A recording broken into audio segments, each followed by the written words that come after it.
అల్లు అర్జున్ అరెస్టుపై తెలంగాణ డీజీపీ జితేందర్ స్పందించారు. అల్లు అర్జున్ కు తాము వ్యతిరేకం కాదన్న ఆయన చట్ట ప్రకారమే ఆయనపై చర్యలు తీసుకున్నామని చెప్పారు.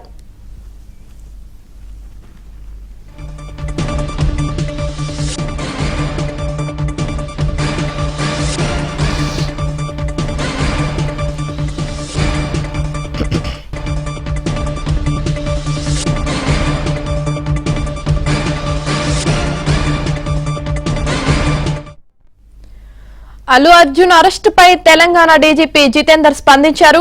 అల్లు అర్జున్ కు తాము వ్యతిరేకం కాదన్న ఆయన చట్ట ప్రకారమే ఆయనపై చర్యలు తీసుకున్నామని చెప్పారు.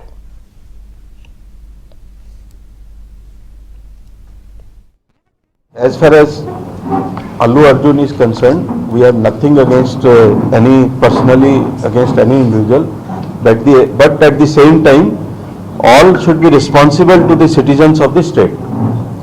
They should understand that safety and security of the citizens is the utmost important for everyone, and they should also follow it. They are heroes in films, but in ground also they should understand the problems of the society.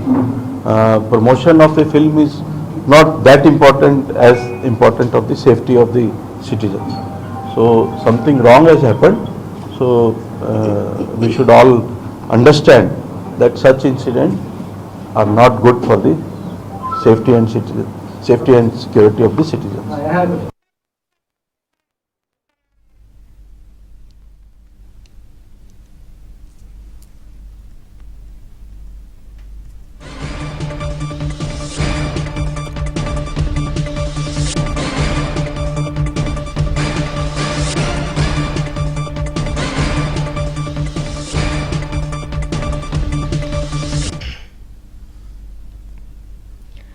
Allu Arjun అరెస్టుపై Telangana DGP Jitender స్పందించారు. అల్లు అర్జున్ కు తాము వ్యతిరేకం కాదన్న ఆయన చట్ట ప్రకారమే ఆయనపై చర్యలు తీసుకున్నామని చెప్పారు.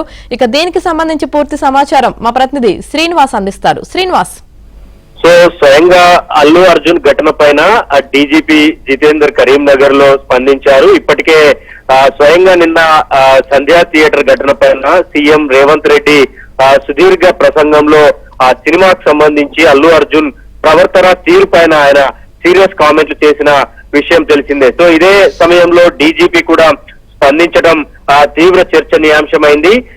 హీరోలకు లేకపోతే అల్లు అర్జున్ కు వ్యతిరేకం కాదని, తాము చట్ట ప్రకారమే నడుచుకుంటామని ఆయన చెప్పారు. మరోవైపు గ్రౌండ్ రియాలిటీ కూడా హీరోలు తెలుసుకోవాలి అని ఆయన ఒక సెటైరికల్ కామెంట్ కూడా చేసిన పరిస్థితి కరీంనగర్ లో కనిపిస్తోంది. సో మొత్తంగా డీజీపీ అల్లు అర్జున్ ఘటన పైన ఒక ఘాట్ కామెంట్ అయితే చేశారు. ఎందుకంటే హీరోలు బయటికి వస్తున్నప్పుడు గ్రౌండ్ రియాలిటీ సరౌండింగ్ ఇట్లా ఉంది చూసుకోవాలి అని కూడా ఆయన చెప్పారు. సో మొత్తంగా డీజీపీ స్థాయి అధికారి కూడా దీనిపైన స్పందించడంతో సో మొత్తానికి మరోసారి ఈ విషయం పైన అయితే కొంత చర్చనీయాంశం అయితే అవుతోంది. Yamini, right, thank you Srinivas.